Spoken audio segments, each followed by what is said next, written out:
조선시대 한양 도성에는 박대감이라는 사람이 있었다. 그의 집안은 고려 때부터 이름 있는 명문으로 정평이 나 있었고 그 재산 또한 헤아릴 수 없을 만큼 상당했다. 그 위세가 하도 높아 박대감이 온갖 태악질을 부리고 다녀도 그 어떤 관리조차 감히 손대지 못할 지경이었다. 저 자는 정령 하늘이 두렵지 않은 걸까? 동네 사람들은 뒤에서 수군거렸지만 감히 면전에서는 한마디도 할 수 없었다. 박대감은 어린 시절부터 무서울 것 없이 자라 아나무인의 대명사가 되었다. 그는 소년 시절부터 늙은이가 된 지금까지 자신의 마음에 들 때까지 모든 것이 이루어져야 직성이 풀리는 자였다. 일찍이 그와 혼인을 한 본처조차도 남편의 고집과 횡포에 고개를 절레절레 저으며 서방을 제어하지 못했다. 서방님, 그러시면 안 됩니다. 아무리 그래도 본처가 간곡히 말해도 박대감은 비웃을 뿐이었다. 아내, 가장이 누구인 줄 모르겠느냐? 여인이 참견할 일이 아니다. 압도적인 부를 자랑하는 박대감 집안에는 겉으로 드러낼 수 없는 깊은 고민이 하나 있었다. 바로 대를 이을 사람이 없다는 것이었다. 집안에 남은 유일한 사내가 박대감뿐이었는데 그가 혼인을 올리고 10년이 넘는 시간 동안 아들을 낳기 위해 온갖 노력을 기울였지만 소용없었다. 아들은커녕 아예 아이가 생기지 못하는 상황이었다. 이 집안이 덕을 쌓지 못해서 하늘이 노하신 게 아닐까요? 대감님이 평소 하시는 일들을 보며 욕심 많고 고집 센 박대감은 집안 사람들의 수군거림에도 아랑곳하지 않았다. 하지만 이제 어느덧 30이 넘어가는 몸이 된 탓에 하루빨리 아들을 낳아 가문의 대를 이어야 한다는 조급함이 그를 짓눌렀다. 그리하여 박대감은 자신의 아들을 낳아줄 여인을 찾기 시작했다. 그에게 필요한 여인은 그저 젊고 보기에 애를 잘 낳을 것처럼 건강한 여인이면 그만이었다. 박대감은 자신의 하인들을 시켜 명령했다. 너희들은 온 마을을 뒤져서라도 내게 아들을 낳아줄 젊은 여인을 구해와라. 반드시 말이다. 대감의 불호령의 하인들은 온 마을의 젊은 여인들을 찾아 데려왔다. 대감 앞에 끌려온 10명의 젊은 여인들은 박대감의 시퍼런 기세에 두려움에 떨었다. 그들은 속으로 박대감의 첩이 되지 않기를 기도하며 고개를 숙였다. 박대감은 마치 가축을 고르듯 여인들의 몸 구석구석을 훑어보았다. 그의 눈에는 일말의 정의나 배려도 없었다. 냉정하고 탐욕스러운 눈으로 품평을 하던 그는 마침내 미순이라는 여인을 지목했다.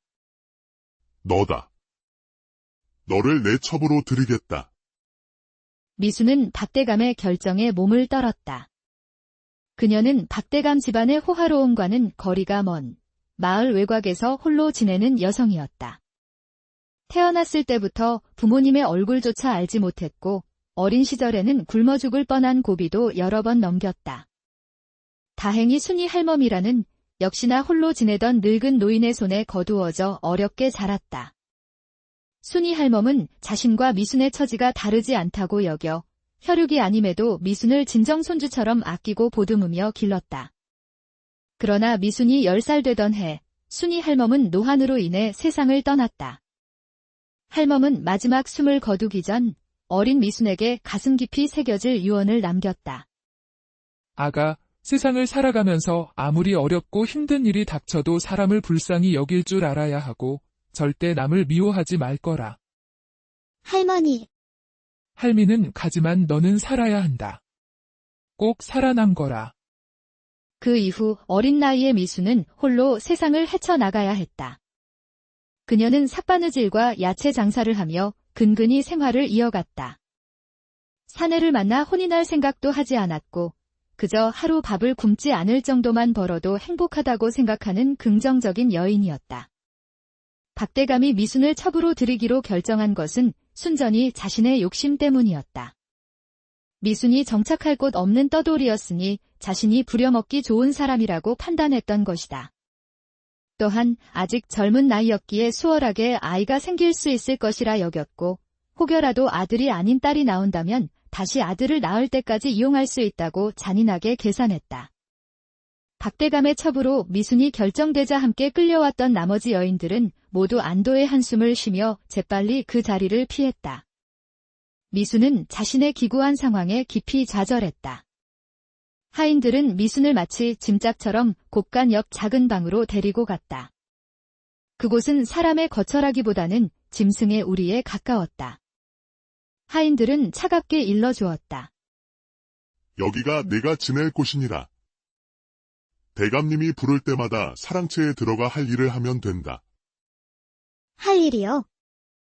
문제 있으면 대감님께 말씀드려라. 우리는 명령대로 할 뿐이다. 첩이었지만 미순의 처지를 알았던 머슴들, 여종들 모두 그녀를 하인보다 못한 취급을 하며 은근히 무시하는 느낌이었다. 그녀의 존재는 오직 아이를 낳을 도구로만 여겨지는 듯했다. 그날부터 미수는 시도 때도 없이 박대감의 방에 불려가 거사를 치러야 했다. 박대감과 미순 모두 서로에 대한 일말의 감정조차 없었으니 그것은 오직 가문의 대를 이을 아들을 얻기 위한 단순하고도 의무적인 행위에 불과했다. 행위가 끝나면 박대감은 미순을 하인보다 못한 취급을 하며 매몰차게 내쫓았다. 이제 나가라. 할 일은 다 했으니. 미수는 박대감에게서 인간적인 대우는 기대할 수 없었다. 그렇게 한 달이 경과하자 미수는 달거리를 하지 않게 되었고 뱃속에 아이가 생겼음이 확인됐다. 박대감은 기뻐 날뛰었다. 드디어 내 대를 이을 아이가 생겼구나. 그의 얼굴에는 만족스러운 웃음꽃이 가득 피었다. 박대감은 아이의 태명을 짓고 첩실방에 귀하다는 약재를 보내는 등 평소 볼 수 없던 태도를 보였다. 그러나 그 기대감은 아이가 태어난 후 더 큰 실망감과 광기 어린 절규로 돌아왔다. 한 해에 가까운 시간이 흐른 후 마침내 미순이 해산을 했다. 온 집안이 아기 울음소리를 기다리며 숨죽인 순간 아이의 모습을 보자 박대감은 소스라치게 놀라 비명을 질렀다. 이게 무엇이냐? 그가 본 것은 갓 태어난 아기가 아니었다. 작고 연약한 몸뚱이 위에는 웬 자그마한 늙은 노인의 얼굴이 자리하고 있었던 것이다. 얼굴은 깊은 주름으로 자글자글했고 머리는 희끗했으며 몸은 쭈글쭈글하고 힘없이 늘어져 있었다. 마치 100년을 산 늙은이가 거꾸로 태어난 듯한 기이하고 흉측한 모습이었다. 박대감은 경악하며 뒷걸음질 쳤다. 웬 괴물이 태어났느냐? 미순, 내년이 고약한 요물과 통해서 이 괴물을 낳은 것이 아니더냐? 그는 제정신이 아닌 듯 소리를 빽빽 질러댔다. 미수는 자신의 눈앞에 펼쳐진 아이의 모습에 자신도 모르게 몸을 떨었지만 이내 눈물을 쏟으며 소리쳤다. 그럴 리 없습니다. 소인의 아이입니다. 이런 괴물이 내 핏줄이라니. 당장 내 집에서 나가라. 대감님, 제발. 이 아이도 대감님의 핏줄입니다. 박대감은 그녀의 애원 따위 들으려 하지 않았다.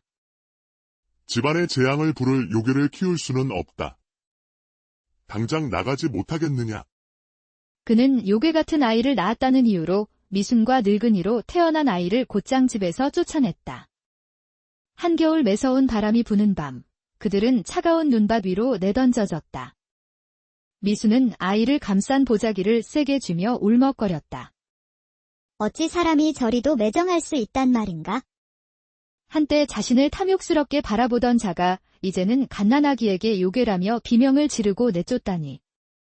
미수는 저런 자가 마을의 권력자라는 사실에 깊이 좌절할 수밖에 없었다.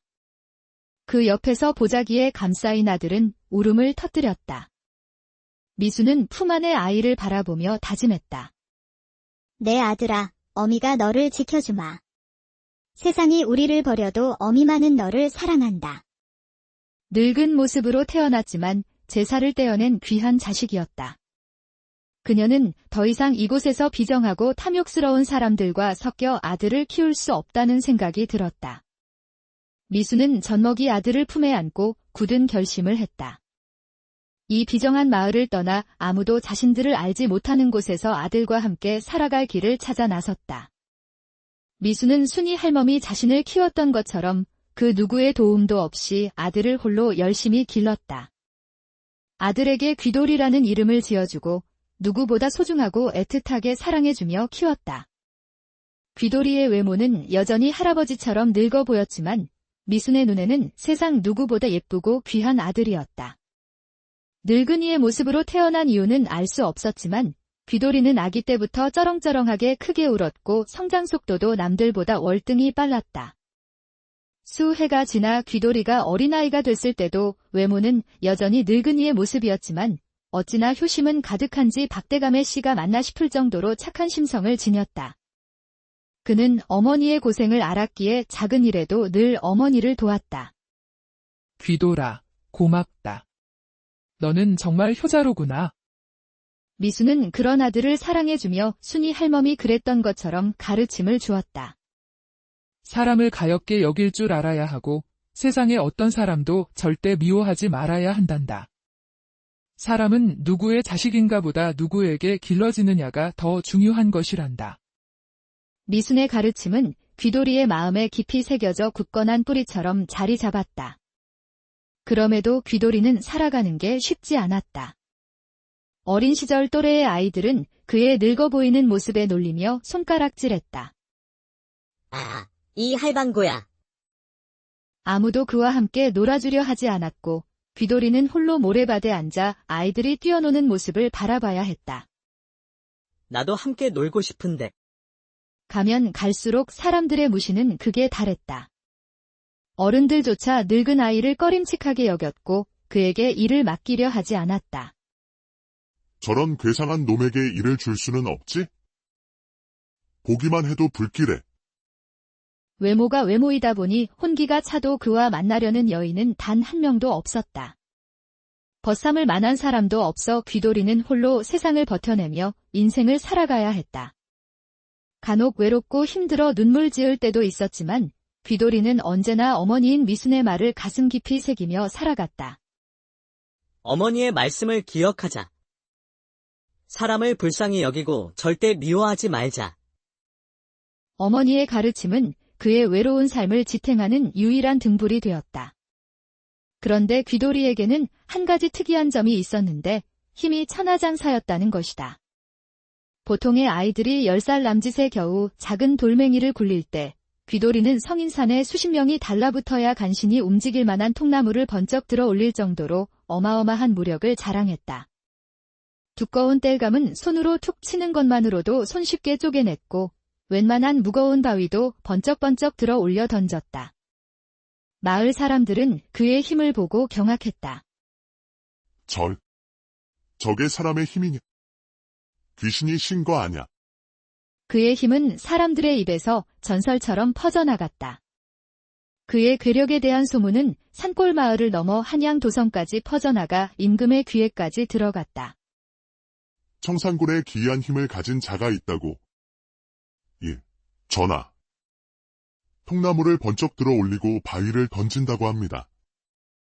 임금은 그의 비범한 힘에 흥미를 느끼고 직접 눈으로 확인하고자 명했다. 그를 대궐로 데리고 오라. 직접 확인해 보고 싶구나. 귀돌이의 비범한 힘이 이제 세상에 드러날 차례였다. 그렇게 그는 어머니와 헤어져 먼 길을 떠나게 되었다. 대궐에 당도한 귀돌이는 생전 처음 보는 임금의 위엄에 압도되어 바짝 엎드렸다. 전하를 뵙습니다. 그의 심장은 쿵쾅거렸지만 어머니께 배운 대로 흐트러짐 없는 자세를 유지했다. 임금은 용상에서 그를 물끄러미 내려다보았다. 자네는 누구인가? 임금의 목소리는 낮았지만 대궐 안을 쩌렁쩌렁 울리는 듯 했다. 귀돌이는 떨리는 목소리로 답했다. 소인은 미순이라는 어머니와 살아가고 있는 청년, 귀돌이라고 하옵니다. 임금은 귀돌이의 늙어 보이는 얼굴을 보고 의아한 듯 물었다. 자네는 젊은 나이인 듯한데 어찌 늙은이의 모습을 하고 있느냐? 소인도 그 이유는 잘 모르겠습니다. 허나 어머니께서는 소인을 있는 그대로 사랑해 주시기 때문에 외모에 대한 불만은 없사옵고 그저 올바른 인생을 살아가려고 하옵니다. 그의 답변은 솔직하고 진심이 담겨 있었다. 임금은 귀돌이의 답변에 짐짓 놀란 듯 은은한 미소를 지으며 물었다. 자네의 힘이 천하장사라 들었는데 어찌 그리 힘이 센 것인가? 그 또한 소인은 잘 모르겠습니다. 그저 타고나기를 일이 되었을 뿐이옵니다. 임금은 귀돌이의 겸손한 태도와 깊은 효심에 흡족한 미소를 지었다. 그는 이미 귀돌이에게서 범상치 않은 인물이 될 자질을 엿본 듯했다. 훌륭한 어머니를 두었구나. 성은이 만극하옵니다. 귀돌이는 임금의 칭찬에 감격하여 다시 한번 바짝 엎드렸다. 그의 마음속에는 어머니에 대한 자부심과 임금의 인정에 대한 감사함이 가득 차올랐다. 사실 임금이 귀돌이를 대궐로 부른 이유는 다른 데 있었다. 조만간 조선의 북쪽 국경을 침입한 오랑캐를 정벌해야 했고 그에 필요한 비범한 사내를 찾기 위함이었다. 그래서 임금은 직접 눈으로 귀돌이의 괴력을 확인하고자 했다. 궁궐마당 한가운데 놓인 장정 100명이 달라붙어야 겨우 움직일 만한 거대한 바위를 가리키며 임금이 명했다. 저 바위를 들어 저 멀리 던져 보아라. 귀돌이는 임금의 명에 따라 망설임 없이 바위를 번쩍 들어 올리고는 힘껏 던져냈다. 바위는 포물선을 그리며 멀리 날아가 땅에 박혔다. 임금은 귀돌이의 엄청난 힘에 흡족해하며 고개를 끄덕이고는 곧바로 장군들에게 명했다. 귀돌이를 정벌대에 포함시키게. 그렇게 귀돌이는 임금의 명을 받들어 정벌대에 속해 혹독한 훈련을 받기 시작했다. 훈련을 받을 때도 그 어떤 노련한 장군들보다 압도적인 체력과 힘을 자랑해 모두를 놀라게 했다. 장군들은 귀돌이의 비범함에 감탄하며 조만간 있을 정벌에 대비해 준비를 단단히 하라고 일렀다. 그들은 귀돌이를 앞장세운다면 오랑캐들을 손쉽게 무찌를 수 있을 거라고 확신했다. 대망의 정벌 날이 밝았고 조선의 정벌대는 북쪽 국경을 향해 힘차게 출진했다. 며칠 밤낮을 달려 평안도 일대에 당도하자 그곳에 침입해 있던 오랑캐들은 정벌대를 보자마자 공격 태세를 갖추고 포위했다. 장군들은 긴장하며 전투를 준비했다. 그러나 그때 귀돌이가 곧바로 나섰다. 그는 땅에 박힌 거대한 바위를 향해 걸어갔다. 그 바위는 성인산의 100명도 거뜬히 들지 못할 만한 크기였다. 귀돌이는 아무런 망설임 없이 바위를 들어 올렸고 오랑캐 쪽으로 힘껏 던져버렸다. 바위는 하늘을 가르며 날아가 오랑캐 진영 한가운데에 떨어졌다. 이럴 수가. 어떻게 저런 힘이. 우린 이제 죽은 목숨이다. 어마무시한 괴력을 자랑하는 사내의 등장에 오랑캐들은 겁을 먹고 주춤거렸다. 장군들은 이 기회를 놓치지 않고 빨리 오랑캐들을 무찌르자며 소리쳤지만 귀돌이가 그들을 막아서며 물었다. 장군님들, 우리의 목적은 저들의 목숨입니까? 아니면 우리의 땅에서 저들을 몰아내는 것입니까? 그의 말에는 깊은 뜻이 담겨 있었다. 이어서 그는 나지막이 덧붙였다. 어쩌면 저들에게도 처자식이 다 있지 않겠습니까? 소인은 어릴 때부터 어머니께 사람을 미워하지 말라 배웠습니다. 피를 흘리며 싸우지 않고 저들을 이 땅에서 물러나게끔 하는 것이 최선 아니겠습니까? 자칫 싸움이 시작됐다간 우리 쪽에서도 아까운 목숨을 잃을 수도 있습니다. 장군들은 귀돌이의 말에 놀랐지만 이내 그의 지혜에 고개를 끄덕였다. 귀돌이는 다시 오랑캐가 있는 쪽으로 몸을 돌렸다. 그의 목소리가 쩌렁쩌렁하게 퍼져나갔다. 이 오랑캐들아! 우리 조선 장군들의 어마어마한 힘을 보았느냐? 당장 이 땅에서 물러나지 않으면 너희 모두 큰 화를 입게 될 것이다. 귀돌이의 압도적인 기백과 경고에 오랑캐들은 겁에 질려 곧바로 주랭랑을 쳤다. 단 한 명의 희생도 없이 오랑캐들을 물리친 것이다. 장군들은 귀돌이의 비범한 기백과 따뜻한 성품에 크게 감명했다. 오랑캐를 단 한 명의 희생도 없이 물리쳤다는 기적 같은 소식을 접한 임금은 곧바로 귀돌이와 그의 어머니 미순을 조정으로 불렀다. 임금은 용상에서 그들을 인자한 눈빛으로 내려다보며 말했다. 어떤 희생도 없이 나라가 원하는 바를 이뤄낸 귀돌이는 참으로 위인이 될 제목이로구나. 그의 지혜와 용기는 그 어떤 장수보다 뛰어나니 짐은 깊이 감동하였다. 그는 귀돌이의 비범함과 지혜를 극찬했다. 이어서 임금은 미순을 향해 따뜻한 시선을 보내며 말했다. 이 모든 것은 귀돌이의 공이기도 하지만 아들을 이리 훌륭하게 키운 어미인 미순의 공이 크다. 자네의 가르침이 없었더라면 귀돌이는 이리 올곧게 자라지 못했을 것이다.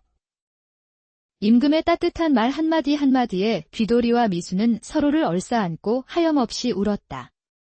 평생을 외모 때문에 천대받고 가족에게 버림받으며 힘들게 살아왔던 모자에게 임금의 인정은 그 무엇보다 값진 것이었다. 그들의 눈물 속에는 지난 세월의 한과 새로운 삶에 대한 벅찬 감격, 그리고 무한한 감사함이 뒤섞여 있었다. 임금은 귀돌이 가족에게 한양의 번듯한 집 한 채와 넓은 토지를 하사하며 모두를 놀라게 할 파격적인 제안을 했다. 귀돌아, 너의 힘과 지혜, 그리고 백성을 아끼는 마음이 짐의 마음에 들었다. 너에게 좌포도 대장 자리를 내리겠노라. 좌포도 대장은 도성의 치안을 총괄하고 왕을 호위하는 막중한 자리였다. 귀돌이는 임금의 파격적인 하명에 감격하여 다시 한번 바짝 엎드렸다. 그의 얼굴에는 결연한 의지가 서려 있었다. 소인의 미약한 힘이지만 임금님의 은혜에 보답하고 백성들이 안전하게 살 수 있는 나라를 만드는 데 온 힘을 다하겠사옵니다. 귀돌이는 임금께 머리 숙여 충성을 맹세했다. 이후 좌포도 대장이 된 귀돌이에게 믿기지 않는 손님이 찾아왔다. 바로 거지 행색을 한 남자가 대궐 같은 그의 집문 앞에 서 있었다. 남루한 옷차림의 야윈 얼굴은 지난날의 위세를 찾아볼 수 없었다. 놀랍게도 이 남자는 귀돌이의 아버지 박대감이었다. 나와 미순이 사이에서 네가 태어났다. 집안이 급격히 기울어져 힘든 상황이 되었으니 아들아, 부디 도와다오. 박대감은 비굴함이 가득한 목소리로 간청했다. 귀돌이는 어린 시절부터 어머니가 못된 아버지에게 실연을 당했다는 것을 익히 알고 있었다. 박대감의 악행은 그의 기억 속에 선명하게 남아 있었다. 그러나 어머니 미순이 가르쳐준 결코 사람을 미워해서는 안 된다는 가르침을 평생 가슴에 새기고 살았다. 그 가르침 때문에 그는 비참한 거지가 된 박대감을 차마 외면할 수 없었다. 귀돌이는 그를 집안으로 데려갔다. 집에 있던 미수는 거지가 된 박대감을 보고 깜짝 놀랐다. 그녀의 얼굴에는 경악과 함께 과거의 상처가 스치는 듯 했다. 귀돌아, 왜 이 자가 집에 있느냐? 어머니, 배가 고파 보여 먹을 것을 주려 했습니다. 귀돌이는 어머니를 진정시키며 집에 있던 옥수수와 쌀 한 마를 가져와 박대감에게 건넸다. 이어서 그는 차갑지만 단호한 목소리로 박대감에게 말했다. 이걸 드시고 배고픔을 달래십시오. 하지만 아버님께 제가 보여드릴 수 있는 존중은 여기까지입니다. 제게는 아버님은 없고 오직 훌륭하신 어머니 한 분만 있을 뿐입니다. 다시는 이곳에 오시지 않기를 바랍니다. 귀돌이의 말에 거지가 된 박대감은 고개를 떨구었다. 그는 더 이상 아무 말도 하지 못하고 쓸쓸히 귀돌이의 집을 떠났다. 그의 등에는 지난날의 탐욕과 이제 아무것도 남지 않은 허무함만이 가득했다. 그렇게 박대감은 텅 빈 두 손으로 돌아섰고 귀돌이와 미수는 마당 한가운데 나란히 서서 저물어가는 하늘을 바라보았다. 미수는 긴 한숨을 내쉰 뒤 조용히 말했다. 귀돌아, 너는 끝내 사람을 미워하지 않았구나. 어머니께서 가르쳐 주신 대로 그분도 결국 한 사람일 뿐이니까요. 두 사람은 그렇게 과거의 아픔을 지나 진정한 평화 속으로 걸어 들어갔다. 그리고 그 평화는 오직 조선시대 한양 도성에는 박대감이라는 사람이 있었다. 그의 집안은 고려 때부터 이름 있는 명문으로 정평이 나 있었고 그 재산 또한 헤아릴 수 없을 만큼 상당했다. 그 위세가 하도 높아 박대감이 온갖 태악질을 부리고 다녀도 그 어떤 관리조차 감히 손대지 못할 지경이었다. 저 자는 정령 하늘이 두렵지 않은 걸까? 동네 사람들은 뒤에서 수군거렸지만 감히 면전에서는 한마디도 할 수 없었다. 박대감은 어린 시절부터 무서울 것 없이 자라 아나무인의 대명사가 되었다. 그는 소년 시절부터 늙은이가 된 지금까지 자신의 마음에 들 때까지 모든 것이 이루어져야 직성이 풀리는 자였다. 일찍이 그와 혼인을 한 본처조차도 남편의 고집과 횡포에 고개를 절레절레 저으며 서방을 제어하지 못했다. 서방님, 그러시면 안 됩니다. 아무리 그래도 본처가 간곡히 말해도 박대감은 비웃을 뿐이었다. 아내, 가장이 누구인 줄 모르겠느냐? 여인이 참견할 일이 아니다. 압도적인 부를 자랑하는 박대감 집안에는 겉으로 드러낼 수 없는 깊은 고민이 하나 있었다. 바로 대를 이을 사람이 없다는 것이었다. 집안에 남은 유일한 사내가 박대감뿐이었는데 그가 혼인을 올리고 10년이 넘는 시간 동안 아들을 낳기 위해 온갖 노력을 기울였지만 소용없었다. 아들은커녕 아예 아이가 생기지 못하는 상황이었다. 이 집안이 덕을 쌓지 못해서 하늘이 노하신 게 아닐까요?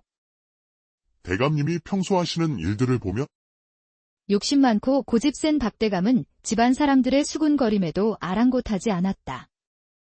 하지만 이제 어느덧 30이 넘어가는 몸이 된 탓에 하루빨리 아들을 낳아 가문의 대를 이어야 한다는 조급함이 그를 짓눌렀다. 그리하여 박대감은 자신의 아들을 낳아줄 여인을 찾기 시작했다. 그에게 필요한 여인은 그저 젊고 보기에 애를 잘 낳을 것처럼 건강한 여인이면 그만이었다. 박대감은 자신의 하인들을 시켜 명령했다. 너희들은 온 마을을 뒤져서라도 내게 아들을 낳아줄 젊은 여인을 구해와라. 반드시 말이다. 대감의 불호령의 하인들은 온 마을의 젊은 여인들을 찾아 데려왔다. 대감 앞에 끌려온 10명의 젊은 여인들은 박대감의 시퍼런 기세에 두려움에 떨었다. 그들은 속으로 박대감의 첩이 되지 않기를 기도하며 고개를 숙였다. 박대감은 마치 가축을 고르듯 여인들의 몸 구석구석을 훑어보았다. 그의 눈에는 일말의 정의나 배려도 없었다. 냉정하고 탐욕스러운 눈으로 품평을 하던 그는 마침내 미순이라는 여인을 지목했다. 너다. 너를 내 첩으로 드리겠다. 미순은 박대감의 결정에 몸을 떨었다. 그녀는 박대감 집안의 호화로움과는 거리가 먼 마을 외곽에서 홀로 지내는 여성이었다. 태어났을 때부터 부모님의 얼굴조차 알지 못했고 어린 시절에는 굶어 죽을 뻔한 고비도 여러 번 넘겼다. 다행히 순이 할멈이라는 역시나 홀로 지내던 늙은 노인의 손에 거두어져 어렵게 자랐다. 순이 할멈은 자신과 미순의 처지가 다르지 않다고 여겨 혈육이 아님에도 미순을 진정손주처럼 아끼고 보듬으며 길렀다. 그러나 미순이 10살 되던 해, 순이 할멈은 노환으로 인해 세상을 떠났다. 할멈은 마지막 숨을 거두기 전 어린 미순에게 가슴 깊이 새겨질 유언을 남겼다. 아가, 세상을 살아가면서 아무리 어렵고 힘든 일이 닥쳐도 사람을 불쌍히 여길 줄 알아야 하고 절대 남을 미워하지 말 거라. 할머니, 할미는 가지만 너는 살아야 한다. 꼭 살아남 거라. 그 이후 어린 나이의 미수는 홀로 세상을 헤쳐나가야 했다. 그녀는 삭바느질과 야채 장사를 하며 근근히 생활을 이어갔다. 사내를 만나 혼인할 생각도 하지 않았고 그저 하루 밥을 굶지 않을 정도만 벌어도 행복하다고 생각하는 긍정적인 여인이었다. 박대감이 미순을 첩으로 들이기로 결정한 것은 순전히 자신의 욕심 때문이었다. 미순이 정착할 곳 없는 떠돌이였으니 자신이 부려먹기 좋은 사람이라고 판단했던 것이다. 또한 아직 젊은 나이였기에 수월하게 아이가 생길 수 있을 것이라 여겼고 혹여라도 아들이 아닌 딸이 나온다면 다시 아들을 낳을 때까지 이용할 수 있다고 잔인하게 계산했다.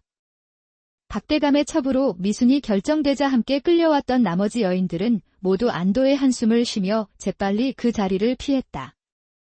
미순은 자신의 기구한 상황에 깊이 좌절했다. 하인들은 미순을 마치 짐짝처럼 곳간 옆 작은 방으로 데리고 갔다. 그곳은 사람의 거처라기보다는 짐승의 우리에 가까웠다. 하인들은 차갑게 일러주었다. 여기가 내가 지낼 곳이니라. 대감님이 부를 때마다 사랑채에 들어가 할 일을 하면 된다. 할 일이요? 문제 있으면 대감님께 말씀드려라. 우리는 명령대로 할 뿐이다. 첩이었지만 미순의 처지를 알았던 머슴들, 여종들 모두 그녀를 하인보다 못한 취급을 하며 은근히 무시하는 느낌이었다. 그녀의 존재는 오직 아이를 낳을 도구로만 여겨지는 듯했다. 그날부터 미수는 시도 때도 없이 박대감의 방에 불려가 거사를 치러야 했다. 박대감과 미순 모두 서로에 대한 일말의 감정조차 없었으니 그것은 오직 가문의 대를 이을 아들을 얻기 위한 단순하고도 의무적인 행위에 불과했다.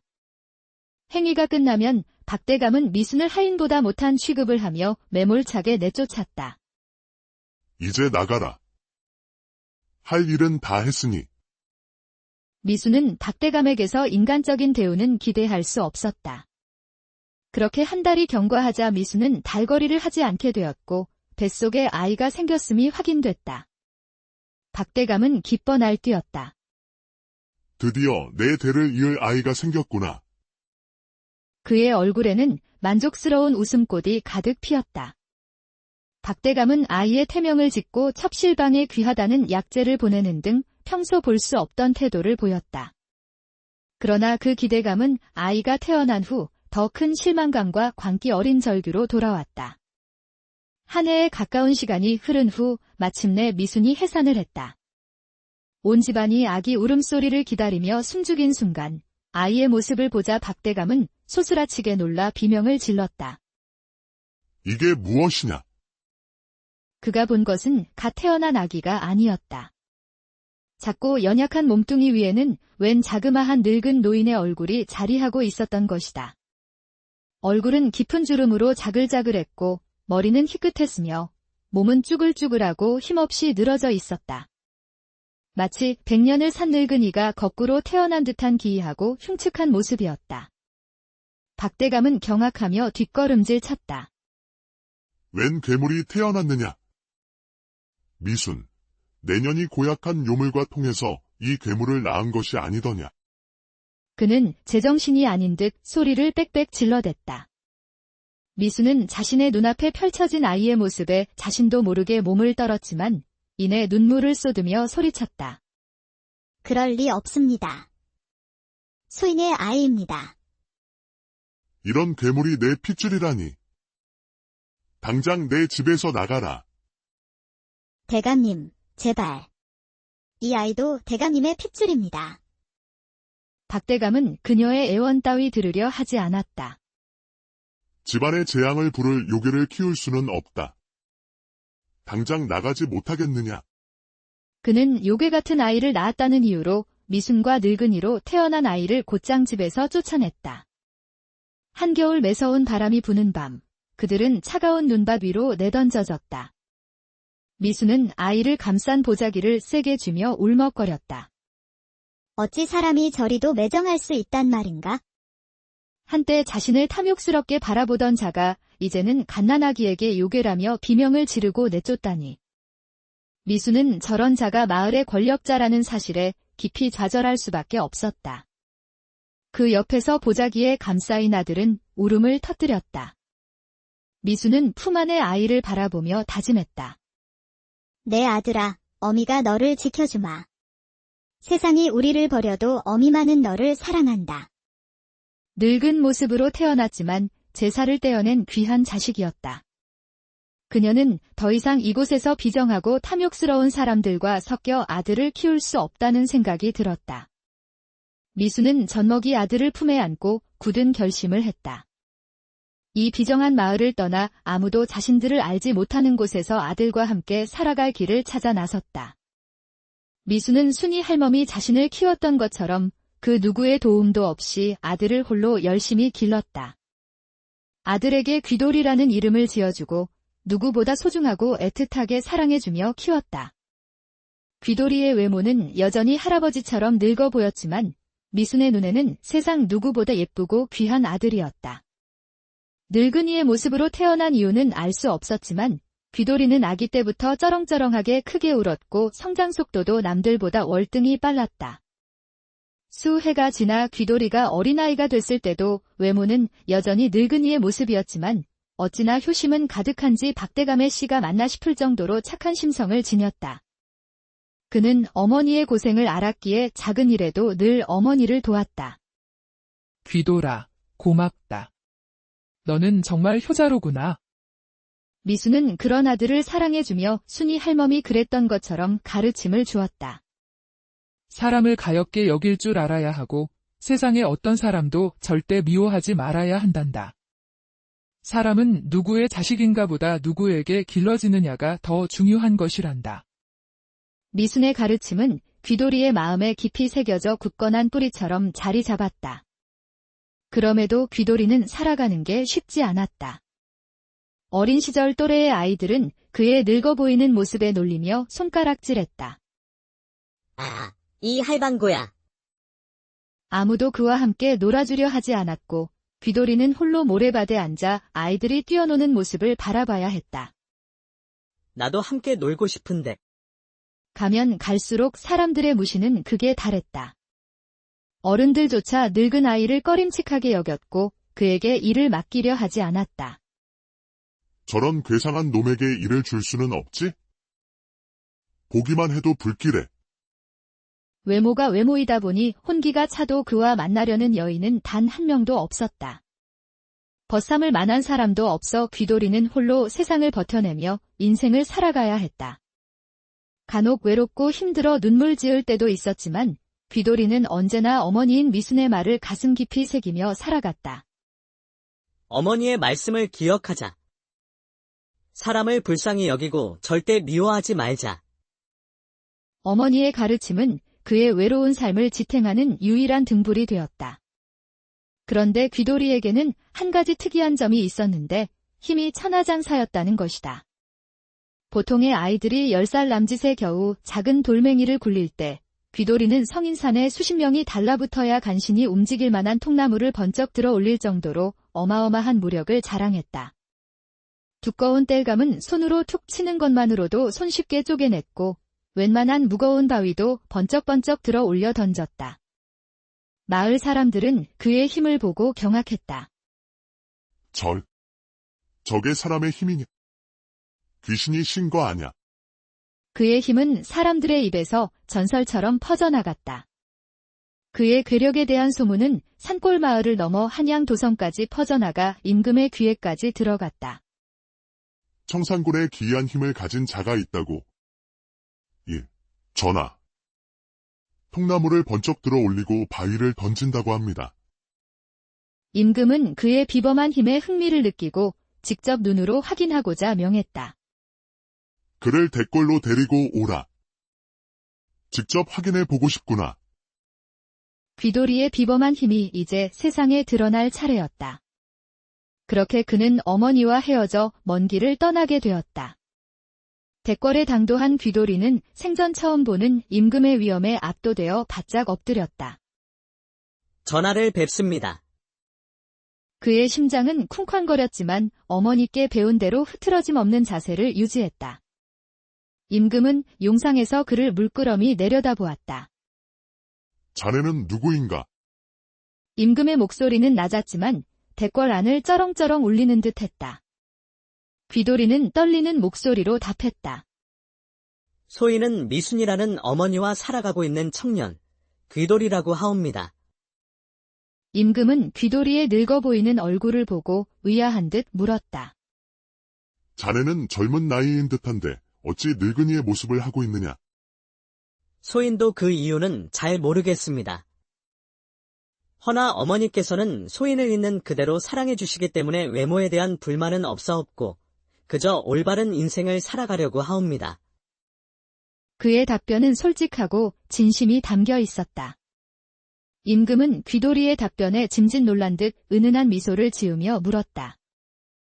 자네의 힘이 천하장사라 들었는데 어찌 그리 힘이 센 것인가? 그 또한 소인은 잘 모르겠습니다.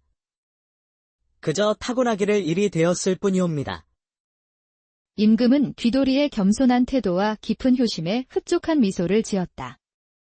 그는 이미 귀돌이에게서 범상치 않은 인물이 될 자질을 엿본 듯했다. 훌륭한 어머니를 두었구나. 성은이 만극하옵니다. 귀돌이는 임금의 칭찬에 감격하여 다시 한번 바짝 엎드렸다. 그의 마음속에는 어머니에 대한 자부심과 임금의 인정에 대한 감사함이 가득 차올랐다. 사실 임금이 귀돌이를 대궐로 부른 이유는 다른 데 있었다. 조만간 조선의 북쪽 국경을 침입한 오랑캐를 정벌해야 했고 그에 필요한 비범한 사내를 찾기 위함이었다. 그래서 임금은 직접 눈으로 귀돌이의 괴력을 확인하고자 했다. 궁궐 마당 한가운데 놓인 장정 100명이 달라붙어야 겨우 움직일 만한 거대한 바위를 가리키며 임금이 명했다. 저 바위를 들어 저 멀리 던져 보아라. 귀돌이는 임금의 명에 따라 망설임 없이 바위를 번쩍 들어 올리고는 힘껏 던져냈다. 바위는 포물선을 그리며 멀리 날아가 땅에 박혔다. 임금은 귀돌이의 엄청난 힘에 흡족해하며 고개를 끄덕이고는 곧바로 장군들에게 명했다. 귀돌이를 정벌대에 포함시키게. 그렇게 귀돌이는 임금의 명을 받들어 정벌대에 속해 혹독한 훈련을 받기 시작했다. 훈련을 받을 때도 그 어떤 노련한 장군들보다 압도적인 체력과 힘을 자랑해 모두를 놀라게 했다. 장군들은 귀돌이의 비범함에 감탄하며 조만간 있을 정벌에 대비해 준비를 단단히 하라고 일렀다. 그들은 귀돌이를 앞장 세운다면 오랑캐들을 손쉽게 무찌를 수 있을 거라고 확신했다. 대망의 정벌 날이 밝았고 조선의 정벌대는 북쪽 국경을 향해 힘차게 출진했다. 며칠 밤낮을 달려 평안도 일대에 당도하자 그곳에 침입해 있던 오랑캐들은 정벌대를 보자마자 공격 태세를 갖추고 포위했다. 장군들은 긴장하며 전투를 준비했다. 그러나 그때 귀돌이가 곧바로 나섰다. 그는 땅에 박힌 거대한 바위를 향해 걸어갔다. 그 바위는 성인산의 100명도 거뜬히 들지 못할 만한 크기였다. 귀돌이는 아무런 망설임 없이 바위를 들어 올렸고 오랑캐 쪽으로 힘껏 던져버렸다. 바위는 하늘을 가르며 날아가 오랑캐 진영 한가운데에 떨어졌다. 이럴 수가. 어떻게 저런 힘이. 우린 이제 죽은 목숨이다. 어마무시한 괴력을 자랑하는 사내의 등장에 오랑캐들은 겁을 먹고 주춤거렸다. 장군들은 이 기회를 놓치지 않고 빨리 오랑캐들을 무찌르자며 소리쳤지만 귀돌이가 그들을 막아서며 물었다. 장군님들, 우리의 목적은 저들의 목숨입니까? 아니면 우리의 땅에서 저들을 몰아내는 것입니까? 그의 말에는 깊은 뜻이 담겨 있었다. 이어서 그는 나지막이 덧붙였다. 어쩌면 저들에게도 처자식이 다 있지 않겠습니까? 소인은 어릴 때부터 어머니께 사람을 미워하지 말라 배웠습니다. 피를 흘리며 싸우지 않고 저들을 이 땅에서 물러나게끔 하는 것이 최선 아니겠습니까? 자칫 싸움이 시작됐다간 우리 쪽에서도 아까운 목숨을 잃을 수도 있습니다. 장군들은 귀돌이의 말에 놀랐지만 이내 그의 지혜에 고개를 끄덕였다. 귀돌이는 다시 오랑캐가 있는 쪽으로 몸을 돌렸다. 그의 목소리가 쩌렁쩌렁하게 퍼져나갔다. 이 오랑캐들아! 우리 조선 장군들의 어마어마한 힘을 보았느냐? 당장 이 땅에서 물러나지 않으면 너희 모두 큰 화를 입게 될 것이다. 귀돌이의 압도적인 기백과 경고에 오랑캐들은 겁에 질려 곧바로 주랭랑을 쳤다. 단 한 명의 희생도 없이 오랑캐들을 물리친 것이다. 장군들은 귀돌이의 비범한 기백과 따뜻한 성품에 크게 감명했다. 오랑캐를 단 한 명의 희생도 없이 물리쳤다는 기적 같은 소식을 접한 임금은 곧바로 귀돌이와 그의 어머니 미순을 조정으로 불렀다. 임금은 용상에서 그들을 인자한 눈빛으로 내려다보며 말했다. 어떤 희생도 없이 나라가 원하는 바를 이뤄낸 귀돌이는 참으로 위인이 될 제목이로구나. 그의 지혜와 용기는 그 어떤 장수보다 뛰어나니 짐은 깊이 감동하였다. 그는 귀돌이의 비범함과 지혜를 극찬했다. 이어서 임금은 미순을 향해 따뜻한 시선을 보내며 말했다. 이 모든 것은 귀돌이의 공이기도 하지만 아들을 이리 훌륭하게 키운 어미인 미순의 공이 크다. 자네의 가르침이 없었더라면 귀돌이는 이리 올곧게 자라지 못했을 것이다. 임금의 따뜻한 말 한마디 한마디에 귀돌이와 미순은 서로를 얼싸안고 하염없이 울었다. 평생을 외모 때문에 천대받고 가족에게 버림받으며 힘들게 살아왔던 모자에게 임금의 인정은 그 무엇보다 값진 것이었다. 그들의 눈물 속에는 지난 세월의 한과 새로운 삶에 대한 벅찬 감격, 그리고 무한한 감사함이 뒤섞여 있었다. 임금은 귀돌이 가족에게 한양의 번듯한 집 한 채와 넓은 토지를 하사하며 모두를 놀라게 할 파격적인 제안을 했다. 귀돌아, 너의 힘과 지혜, 그리고 백성을 아끼는 마음이 짐의 마음에 들었다. 너에게 좌포도대장 자리를 내리겠노라. 좌포도대장은 도성의 치안을 총괄하고 왕을 호위하는 막중한 자리였다. 귀돌이는 임금의 파격적인 하명에 감격하여 다시 한번 바짝 엎드렸다. 그의 얼굴에는 결연한 의지가 서려 있었다. 소인의 미약한 힘이지만 임금님의 은혜에 보답하고 백성들이 안전하게 살 수 있는 나라를 만드는 데 온 힘을 다하겠사옵니다. 귀돌이는 임금께 머리 숙여 충성을 맹세했다. 이후 좌포도대장이 된 귀돌이에게 믿기지 않는 손님이 찾아왔다. 바로 거지 행색을 한 남자가 대궐 같은 그의 집문 앞에 서 있었다. 남루한 옷차림의 야윈 얼굴은 지난날의 위세를 찾아볼 수 없었다. 놀랍게도 이 남자는 귀돌이의 아버지 박대감이었다. 나와 미순이 사이에서 네가 태어났다. 집안이 급격히 기울어져 힘든 상황이 되었으니 아들아, 부디 도와다오. 박대감은 비굴함이 가득한 목소리로 간청했다. 귀돌이는 어린 시절부터 어머니가 못된 아버지에게 실연을 당했다는 것을 익히 알고 있었다. 박대감의 악행은 그의 기억 속에 선명하게 남아 있었다. 그러나 어머니 미순이 가르쳐준 결코 사람을 미워해서는 안 된다는 가르침을 평생 가슴에 새기고 살았다. 그 가르침 때문에 그는 비참한 거지가 된 박대감을 차마 외면할 수 없었다. 귀돌이는 그를 집안으로 데려갔다. 집에 있던 미수는 거지가 된 박대감을 보고 깜짝 놀랐다. 그녀의 얼굴에는 경악과 함께 과거의 상처가 스치는 듯 했다. 귀돌아, 왜 이 자가 집에 있느냐? 어머니, 배가 고파 보여 먹을 것을 주려 했습니다. 귀돌이는 어머니를 진정시키며 집에 있던 옥수수와 쌀 한 마를 가져와 박대감에게 건넸다. 이어서 그는 차갑지만 단호한 목소리로 박대감에게 말했다. 이걸 드시고 배고픔을 달래십시오. 하지만 아버님께 제가 보여드릴 수 있는 존중은 여기까지입니다. 제게는 아버님은 없고 오직 훌륭하신 어머니 한 분만 있을 뿐입니다. 다시는 이곳에 오시지 않기를 바랍니다. 귀돌이의 말에 거지가 된 박대감은 고개를 떨구었다. 그는 더 이상 아무 말도 하지 못하고 쓸쓸히 귀돌이의 집을 떠났다. 그의 등에는 지난날의 탐욕과 이제 아무것도 남지 않은 허무함만이 가득했다. 그렇게 박대감은 텅 빈 두 손으로 돌아섰고 귀돌이와 미수는 마당 한가운데 나란히 서서 저물어가는 하늘을 바라보았다. 미수는 긴 한숨을 내쉰 뒤 조용히 말했다.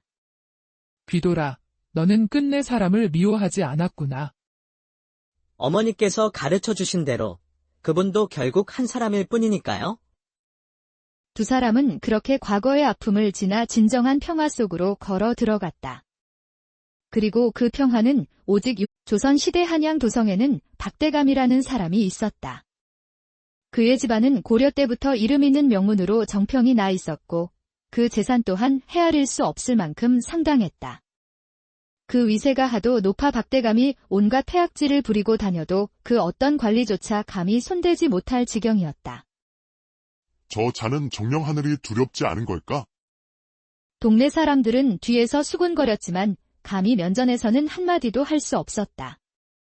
박대감은 어린 시절부터 무서울 것 없이 자라 아나무인의 대명사가 되었다. 그는 소년 시절부터 늙은이가 된 지금까지 자신의 마음에 들 때까지 모든 것이 이루어져야 직성이 풀리는 자였다. 일찍이 그와 혼인을 한 본처조차도 남편의 고집과 횡포에 고개를 절레절레 저으며 서방을 제어하지 못했다. 서방님, 그러시면 안 됩니다. 아무리 그래도 본처가 간곡히 말해도 박대감은 비웃을 뿐이었다. 아내, 가장이 누구인 줄 모르겠느냐? 여인이 참견할 일이 아니다. 압도적인 부를 자랑하는 박대감 집안에는 겉으로 드러낼 수 없는 깊은 고민이 하나 있었다. 바로 대를 이을 사람이 없다는 것이었다. 집안에 남은 유일한 사내가 박대감뿐이었는데 그가 혼인을 올리고 10년이 넘는 시간 동안 아들을 낳기 위해 온갖 노력을 기울였지만 소용없었다. 아들은커녕 아예 아이가 생기지 못하는 상황이었다. 이 집안이 덕을 쌓지 못해서 하늘이 노하신 게 아닐까요? 대감님이 평소 하시는 일들을 보며 욕심 많고 고집 센 박대감은 집안 사람들의 수군거림에도 아랑곳하지 않았다. 하지만 이제 어느덧 30이 넘어가는 몸이 된 탓에 하루빨리 아들을 낳아 가문의 대를 이어야 한다는 조급함이 그를 짓눌렀다. 그리하여 박대감은 자신의 아들을 낳아줄 여인을 찾기 시작했다. 그에게 필요한 여인은 그저 젊고 보기에 애를 잘 낳을 것처럼 건강한 여인이면 그만이었다. 박대감은 자신의 하인들을 시켜 명령했다. 너희들은 온 마을을 뒤져서라도 내게 아들을 낳아줄 젊은 여인을 구해와라. 반드시 말이다. 대감의 불호령의 하인들은 온 마을의 젊은 여인들을 찾아 데려왔다. 대감 앞에 끌려온 10명의 젊은 여인들은 박대감의 시퍼런 기세에 두려움에 떨었다. 그들은 속으로 박대감의 첩이 되지 않기를 기도하며 고개를 숙였다. 박대감은 마치 가축을 고르듯 여인들의 몸 구석구석을 훑어보았다. 그의 눈에는 일말의 정의나 배려도 없었다. 냉정하고 탐욕스러운 눈으로 품평을 하던 그는 마침내 미순이라는 여인을 지목했다. 너다. 너를 내 첩으로 드리겠다. 미순은 박대감의 결정에 몸을 떨었다. 그녀는 박대감 집안의 호화로움과는 거리가 먼 마을 외곽에서 홀로 지내는 여성이었다. 태어났을 때부터 부모님의 얼굴조차 알지 못했고 어린 시절에는 굶어 죽을 뻔한 고비도 여러 번 넘겼다. 다행히 순이 할멈이라는 역시나 홀로 지내던 늙은 노인의 손에 거두어져 어렵게 자랐다. 순이 할멈은 자신과 미순의 처지가 다르지 않다고 여겨 혈육이 아님에도 미순을 진정손주처럼 아끼고 보듬으며 길렀다. 그러나 미순이 10살 되던 해, 순이 할멈은 노환으로 인해 세상을 떠났다. 할멈은 마지막 숨을 거두기 전 어린 미순에게 가슴 깊이 새겨질 유언을 남겼다. 아가, 세상을 살아가면서 아무리 어렵고 힘든 일이 닥쳐도 사람을 불쌍히 여길 줄 알아야 하고 절대 남을 미워하지 말 거라. 할머니, 할미는 가지만 너는 살아야 한다. 꼭 살아남 거라. 그 이후 어린 나이의 미수는 홀로 세상을 헤쳐나가야 했다. 그녀는 삭바느질과 야채 장사를 하며 근근히 생활을 이어갔다. 사내를 만나 혼인할 생각도 하지 않았고 그저 하루 밥을 굶지 않을 정도만 벌어도 행복하다고 생각하는 긍정적인 여인이었다. 박대감이 미순을 첩으로 들이기로 결정한 것은 순전히 자신의 욕심 때문이었다. 미순이 정착할 곳 없는 떠돌이였으니 자신이 부려먹기 좋은 사람이라고 판단했던 것이다. 또한 아직 젊은 나이였기에 수월하게 아이가 생길 수 있을 것이라 여겼고 혹여라도 아들이 아닌 딸이 나온다면 다시 아들을 낳을 때까지 이용할 수 있다고 잔인하게 계산했다. 박대감의 첩으로 미순이 결정되자 함께 끌려왔던 나머지 여인들은 모두 안도의 한숨을 쉬며 재빨리 그 자리를 피했다. 미순은 자신의 기구한 상황에 깊이 좌절했다. 하인들은 미순을 마치 짐짝처럼 곳간 옆 작은 방으로 데리고 갔다. 그곳은 사람의 거처라기보다는 짐승의 우리에 가까웠다. 하인들은 차갑게 일러주었다. 여기가 내가 지낼 곳이니라. 대감님이 부를 때마다 사랑채에 들어가 할 일을 하면 된다. 할 일이요? 문제 있으면 대감님께 말씀드려라. 우리는 명령대로 할 뿐이다. 첩이었지만 미순의 처지를 알았던 머슴들, 여종들 모두 그녀를 하인보다 못한 취급을 하며 은근히 무시하는 느낌이었다. 그녀의 존재는 오직 아이를 낳을 도구로만 여겨지는 듯했다. 그날부터 미순은 시도 때도 없이 박대감의 방에 불려가 거사를 치러야 했다. 박대감과 미순 모두 서로에 대한 일말의 감정조차 없었으니 그것은 오직 가문의 대를 이을 아들을 얻기 위한 단순하고도 의무적인 행위에 불과했다. 행위가 끝나면 박대감은 미순을 하인보다 못한 취급을 하며 매몰차게 내쫓았다. 이제 나가라. 할 일은 다 했으니. 미순은 박대감에게서 인간적인 대우는 기대할 수 없었다. 그렇게 한 달이 경과하자 미순은 달거리를 하지 않게 되었고 뱃속에 아이가 생겼음이 확인됐다. 박대감은 기뻐 날뛰었다. 드디어 내 대를 이을 아이가 생겼구나. 그의 얼굴에는 만족스러운 웃음꽃이 가득 피었다. 박대감은 아이의 태명을 짓고 첩실방에 귀하다는 약재를 보내는 등 평소 볼 수 없던 태도를 보였다. 그러나 그 기대감은 아이가 태어난 후 더 큰 실망감과 광기 어린 절규로 돌아왔다. 한 해에 가까운 시간이 흐른 후 마침내 미순이 해산을 했다. 온 집안이 아기 울음소리를 기다리며 숨죽인 순간 아이의 모습을 보자 박대감은 소스라치게 놀라 비명을 질렀다. 이게 무엇이냐? 그가 본 것은 갓 태어난 아기가 아니었다. 작고 연약한 몸뚱이 위에는 웬 자그마한 늙은 노인의 얼굴이 자리하고 있었던 것이다. 얼굴은 깊은 주름으로 자글자글했고 머리는 희끗했으며 몸은 쭈글쭈글하고 힘없이 늘어져 있었다. 마치 100년을 산 늙은이가 거꾸로 태어난 듯한 기이하고 흉측한 모습이었다. 박대감은 경악하며 뒷걸음질 쳤다. 웬 괴물이 태어났느냐? 미순, 내년이 고약한 요물과 통해서 이 괴물을 낳은 것이 아니더냐? 그는 제정신이 아닌 듯 소리를 빽빽 질러댔다. 미수는 자신의 눈앞에 펼쳐진 아이의 모습에 자신도 모르게 몸을 떨었지만 이내 눈물을 쏟으며 소리쳤다. 그럴 리 없습니다. 소인의 아이입니다. 이런 괴물이 내 핏줄이라니. 당장 내 집에서 나가라. 대감님, 제발. 이 아이도 대감님의 핏줄입니다. 박대감은 그녀의 애원 따위 들으려 하지 않았다. 집안의 재앙을 부를 요괴를 키울 수는 없다. 당장 나가지 못하겠느냐? 그는 요괴 같은 아이를 낳았다는 이유로 미순과 늙은이로 태어난 아이를 곧장 집에서 쫓아냈다. 한겨울 매서운 바람이 부는 밤, 그들은 차가운 눈밭 위로 내던져졌다. 미순은 아이를 감싼 보자기를 세게 쥐며 울먹거렸다. 어찌 사람이 저리도 매정할 수 있단 말인가? 한때 자신을 탐욕스럽게 바라보던 자가 이제는 갓난아기에게 요괴라며 비명을 지르고 내쫓다니. 미수는 저런 자가 마을의 권력자라는 사실에 깊이 좌절할 수밖에 없었다.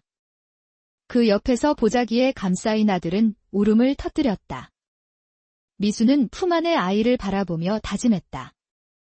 내 아들아, 어미가 너를 지켜주마. 세상이 우리를 버려도 어미만은 너를 사랑한다. 늙은 모습으로 태어났지만 제사를 떼어낸 귀한 자식이었다. 그녀는 더 이상 이곳에서 비정하고 탐욕스러운 사람들과 섞여 아들을 키울 수 없다는 생각이 들었다. 미수는 젖먹이 아들을 품에 안고 굳은 결심을 했다. 이 비정한 마을을 떠나 아무도 자신들을 알지 못하는 곳에서 아들과 함께 살아갈 길을 찾아 나섰다. 미수는 순이 할멈이 자신을 키웠던 것처럼 그 누구의 도움도 없이 아들을 홀로 열심히 길렀다. 아들에게 귀돌이라는 이름을 지어주고 누구보다 소중하고 애틋하게 사랑해주며 키웠다. 귀돌이의 외모는 여전히 할아버지처럼 늙어 보였지만 미순의 눈에는 세상 누구보다 예쁘고 귀한 아들이었다. 늙은이의 모습으로 태어난 이유는 알 수 없었지만 귀돌이는 아기 때부터 쩌렁쩌렁하게 크게 울었고 성장 속도도 남들보다 월등히 빨랐다. 수해가 지나 귀돌이가 어린아이가 됐을 때도 외모는 여전히 늙은이의 모습이었지만 어찌나 효심은 가득한지 박대감의 씨가 맞나 싶을 정도로 착한 심성을 지녔다. 그는 어머니의 고생을 알았기에 작은 일에도 늘 어머니를 도왔다. 귀돌아, 고맙다. 너는 정말 효자로구나. 미수는 그런 아들을 사랑해주며 순이 할멈이 그랬던 것처럼 가르침을 주었다. 사람을 가엾게 여길 줄 알아야 하고 세상의 어떤 사람도 절대 미워하지 말아야 한단다. 사람은 누구의 자식인가 보다 누구에게 길러지느냐가 더 중요한 것이란다. 미순의 가르침은 귀돌이의 마음에 깊이 새겨져 굳건한 뿌리처럼 자리 잡았다. 그럼에도 귀돌이는 살아가는 게 쉽지 않았다. 어린 시절 또래의 아이들은 그의 늙어 보이는 모습에 놀리며 손가락질했다. 아, 이 할방구야. 아무도 그와 함께 놀아주려 하지 않았고, 귀돌이는 홀로 모래밭에 앉아 아이들이 뛰어노는 모습을 바라봐야 했다.